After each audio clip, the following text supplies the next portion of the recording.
ci ay mouvement d'humeur tàmbali na ab grève boo xamante ni grève illimitée la ko tuddee ginnaaw grève bi tam ñu fas yéene amal li nga xamante ni moom moo nekk ab marche ni ki tey jile bu 15h jotee dañoo bëggoon a xam rek docteur ana lan moo leen métti ba tax ngeen dëtmal ab grève. Effectivement donc je pense que dinaa profiter déjà ci occasion bii nii ma revenir sur suñu point de revendication yi.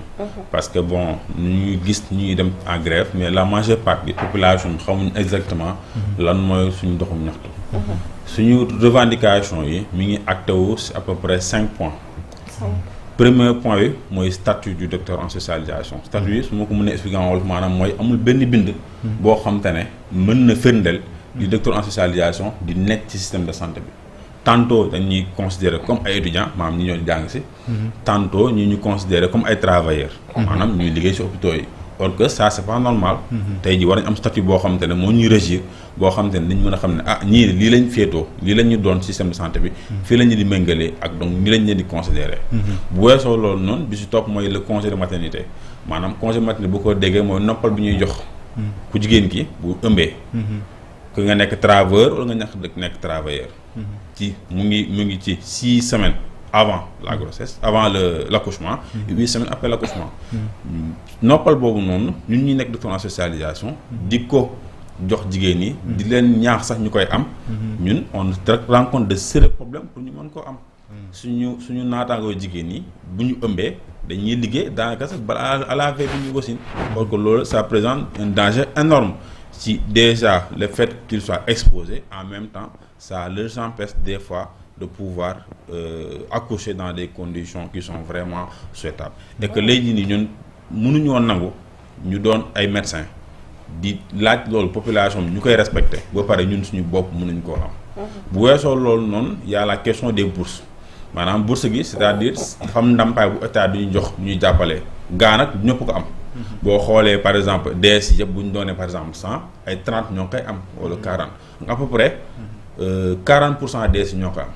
te ñooñu ñu ko am tax dañuy am problème bu sérieux pour mun ko recevoir déjà heure bu ñu koy jot du normal et que pour ñu recevoir ko déjà il faut que commerce nekk daw ci ginnaaw ministère di leen wax di leen ñaax fay leen nit ñi te déjà ndàmpaay boobu noonu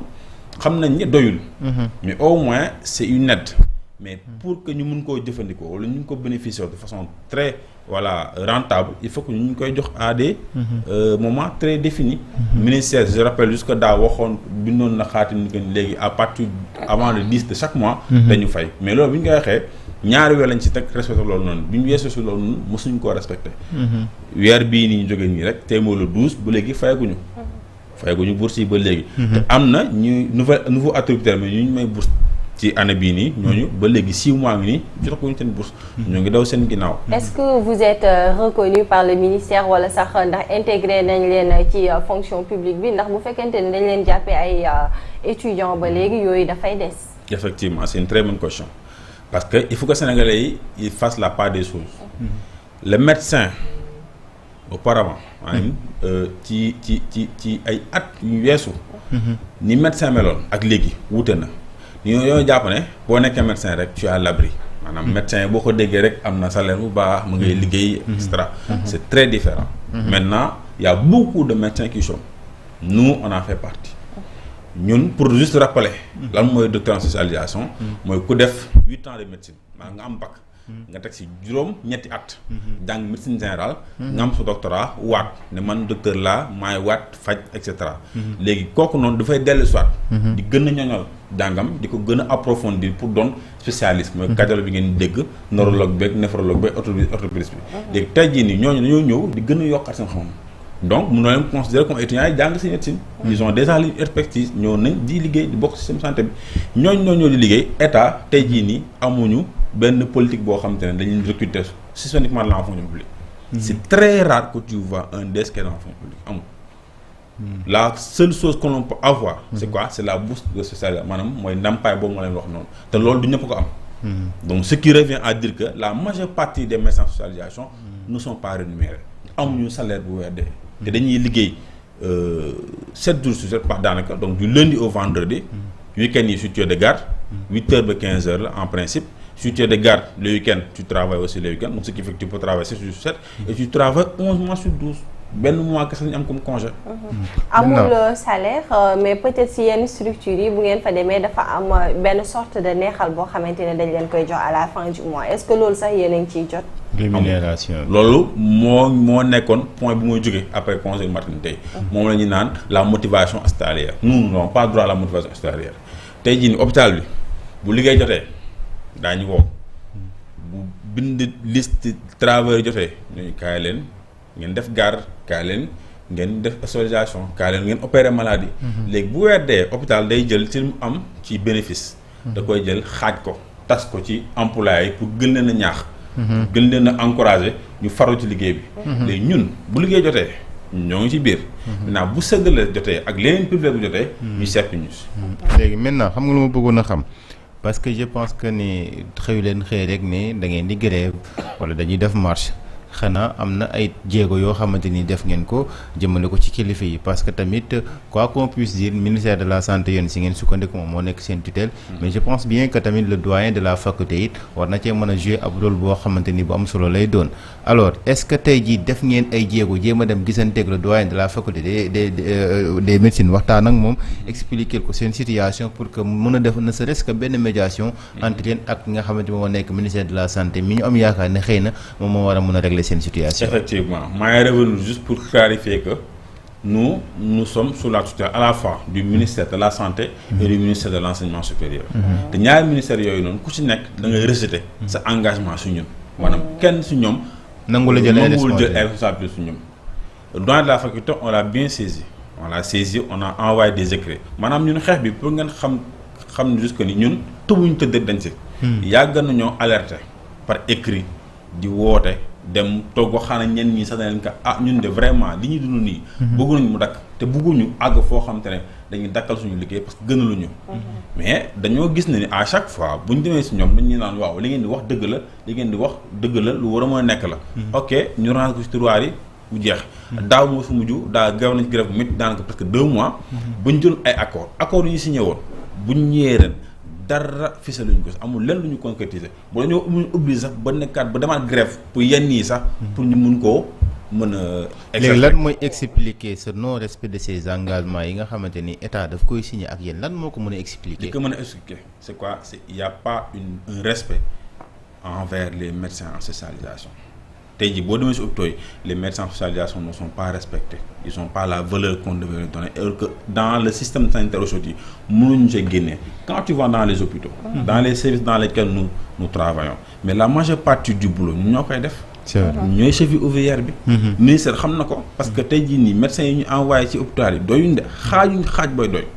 léegi ñun ñi nekk en formation ñu ñooy combler gap bi xam nañ ne ñun bu ñu ci jëlee ils sont obligés de payer plus pour ñu dëggal leen ci d'accord ginnaaw ba dañ leen bàyyee ak seen bopp muy ministère de l'enseignement ak ministère de la santé ndax keroog ba ñu ubbee les grandes concertations yoo xamante ne le premier ministre moo ko ubbi woon moo ko jiite woon gis nañ des étudiants yoo xam ne jël nañ fa keroog parole des élèves yéen lan moo leen empêché woon wala da ngeen xamul woon ne loolu am na. effectivement rencontre ba moom maa ngi fa woon sax on a été conviés demoon naa ak suñu président bu ñu àggee ils ont dit qu'il y avait un problème de timing donc ils ont donné la parole dans le secteur de la santé pour les médecins c'est le SAMES qui a parlé au nom des médecins mais SAMES ci point yu revendication yu ñu génnee wax dëgg fa yàlla amul lenn lu ñu concerné lu dul le recrutement systématique des médecins.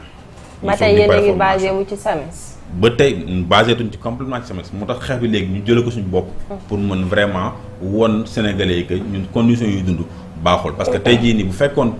SAMES moo ngi doon continuer di xeex suñu xeex bi amaana xëy na mën a am si doon dégg commerce mais commerce antenne si biir SAMES mais juste que nous sommes des socialistes en formation et que tey jii nii bu ñu demee ci loolu noonu ay accords yu signé woon mais après dégg nañ ni sax am na ñuy woo SAMES dégg naa ne woo nañ leen pour waxtaan ak ñoom mais ñun kenn woowuñu amul kenn ku ñu woo ne leen léegi wax leen seen problème la ñu xool lu ñu ci mën a faj. maintenant docteur dafa am loo xamante ni aussi c'est vrai que li nga fi soulever ci ay points lu xel mën a nangu la lu nit mën a comprendre la aussi d'autant plus que jàng nga ba am sa ay lijaasa am sa spécialisation et tout pour war a dem liggéey ba yaa ngi liggéey sax donc kooku bu ñu la fayul c'est tout à fait normal à ce que nga revendiquer li nga xamante moom nekk sa ak sa élève mais yéen secteur bi ngeen nekk dafa nekk secteur stratégique parce que santé ngeen di def tey jii bu fekkente ne lu mel noonu am na ngeen banque seen ay yoxo est-ce que du impacter négativement ci santé population population bi nga xamante ni tey jii ñoom ñoo waroon a ñëw faju am na si ñoo xamante ni jëloon nañoo ngeen rendez-vous pare tey jii fekkee ba ngeen seen yoxo est-ce que du métti loolu seen ndax yéen a ngi leen ciy sóoraale. effectivement ñu ngi ci sóoraale bu baax métti na lool su ñun ñi sa neexuñu parce que toog une semaine liggéey woo ñun hôpital lañ xam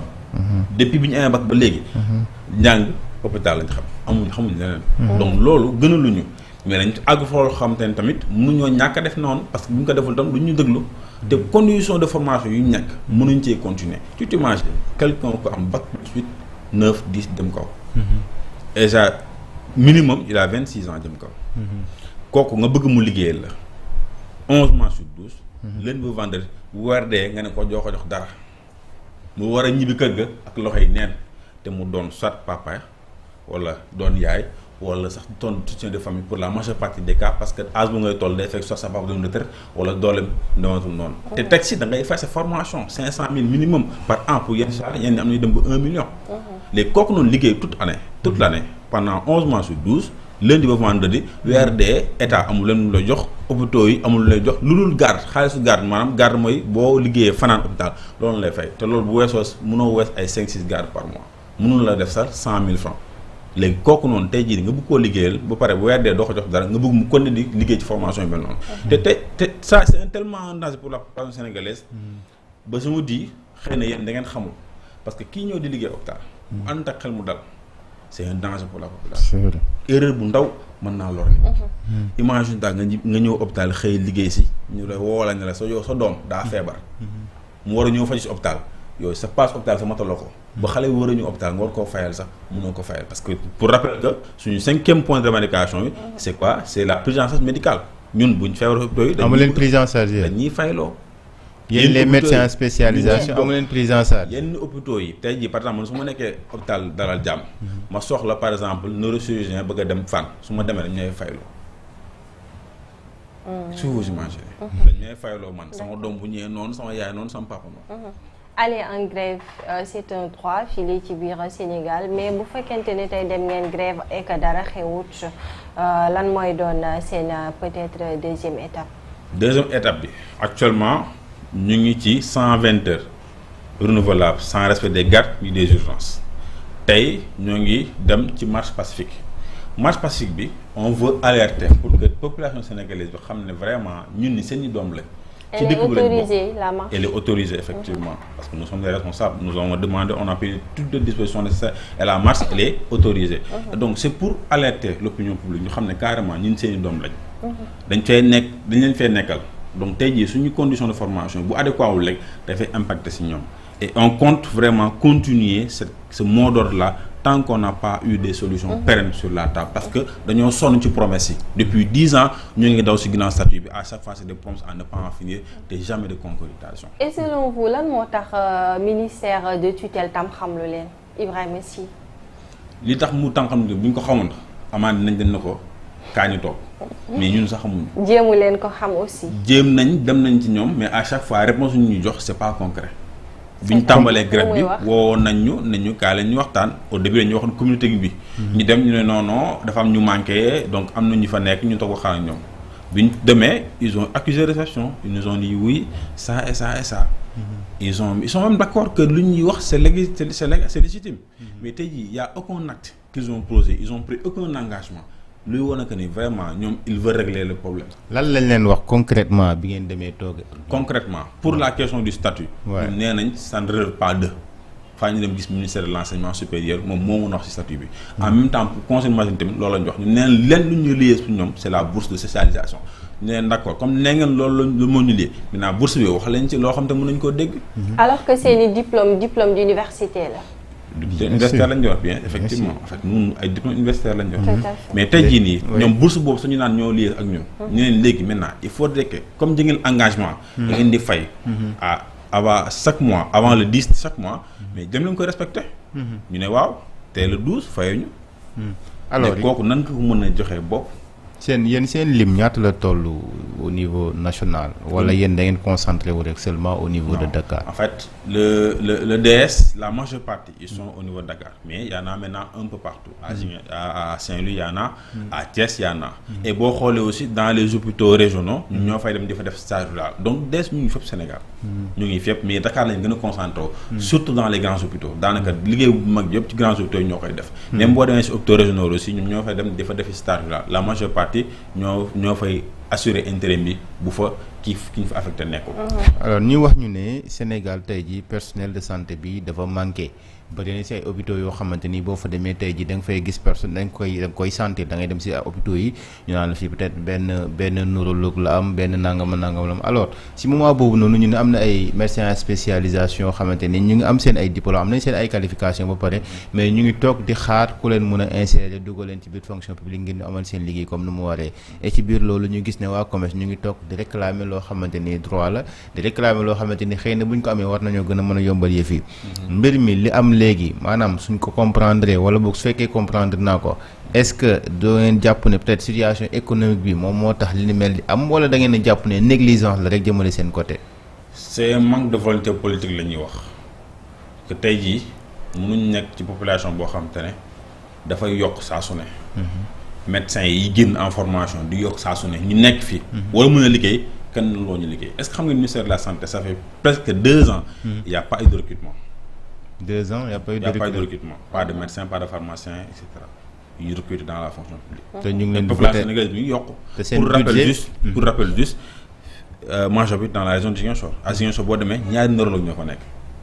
pour toute la région de Ziguinchor. et cette région là pluralise même les pays environnants mooy ay Guinée-Bissau gën a ko am nañu fay ñëw. donc tu vois que pour ces 2 spécialistes là ñu war a gérer pléthore malades yi fa nekk yëpp ce qui fait que les malades ont besoin de soins ils ont des rendez-vous très prolongés ay 2 mois 3 mois rendez-vous te nga soxla un besoin de santé qui est là ce qui fait que le déficit en personnel elle est là mais aussi ça veut pas dire que il y a pas une ressource humaine qui manque nous sommes là am nañ fi mais politique de recrutement bu adéquate moo amul les jeunes médecins qui sortent créé nañ benn parcours boo xam te ne ça fait 1000 et quelques yoo xam te ne génn nañ am nañ seen diplôme war a liggéey kenn woowu leen ñun noonu dañuy pare formation def bac plus 8 tegaat si yeneen 5 ans wala 4 ans pare formation toog di xoole mi ngoog Abdoulaye xam naa waxtu wi dab nañu ñu bàyyi docteur Sané tàggatoo ak internet yi. bon maa ngi leen remercier vraiment ci invitation di profiter vraiment ci occasion de lancer un appel fort à l'endroit de nos autorités étatiques mu ministère de la santé ak ñi ko njiit vraiment ñu jàppale ñu ci problème bi ñu mun ko régler ci ñu gën a gaawee parce que nous voulons que le bien de la population sénégalaise et tey jii maa ngi dégg premier ministre mi ngi wax ci wàllum politique de la présidence et des urgences sanitaires mais pour ça il faut qu'il y ait des personnels qualifiés et loolu dafay jaar ci une bonne formation et il faut que ça passe par les médecins spécialistes donc il est temps maintenant qu'il revoie vraiment la situation des médecins en spécialisation pour que vraiment que ça soit à l'intérêt de tous les Sénégalais. Merci beaucoup kii lay di docteur Bakary Demba Sané moom lañ fi dalaloon moom moo teewaloon waa COMES fii moom mooy le secrétaire général d'ailleurs. alors Abdoulaye xanaa ginnaaw bi ñu koy jaajëfalee bu baax rek di la wax yow aussi nga tàggatoo. waaw jërëjëf sant ngërëm ñeewal na la yow Koura ñeewal na itam internautes yi nga xamante ne ñu ngi doon teewlu boobaak léegi xanaa rek di jaajëfal bu baax a baax docteur Sané bi nga xamante ni moom moo nekk secrétaire général bu COMES di wax tamit kilifa yi. nañu xaw a am yërmande si ñi nga xamante ni dañoo nekk si ay jafe-jafe parce que tamit nit ki mënuloo ko jàngaloo mu jàng dem defi formation ba am spécialité ba pare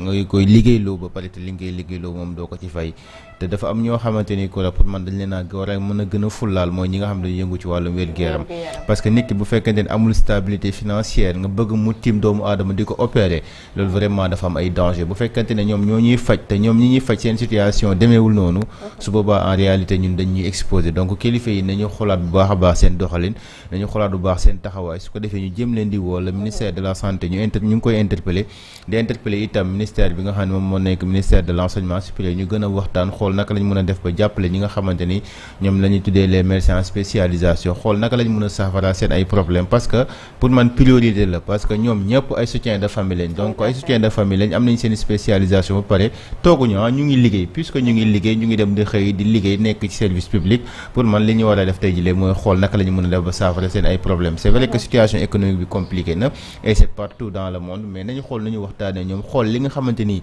mën nañ koo def tey ci ay problèmes ñu def ko tey li nga xamante ni dafa mën a xaar donc ñu ne nday xaar su ko defee problème bi daal di réglé wu ñoom ñu delluwaat seen liggéey population bi nga xam ne dafa am ay malades yoo xam ne dañoo amoon rendez-vous ba pare ñu dem hôpitaux yi ñu ne leen dañ koy renvoyer jusqu'à nouvel ordre je pense pas que ne loolu war na nekk Sénégal du solution donc kon nguur gi nañ ci toogaat xalaat ci waxtaan ci jéem a toog ak ñoom waxtaan ak ñoom interpellé nañu itam le premier ministre moom mi nga xam ne xëy na moom mooy seen kilifa ñoom ñaar ñëpp su ko defee ñu jéem a waxtaan ak ñoom ba trouver solution le plus rapidement possible. mi ngoog am na solo parce que aussi quoi qu'on puisse dire c'est des jeunes ambitieux ndax gis nañ fi ñoo xamante ne jàng nañu yor seen lijaasa mais ils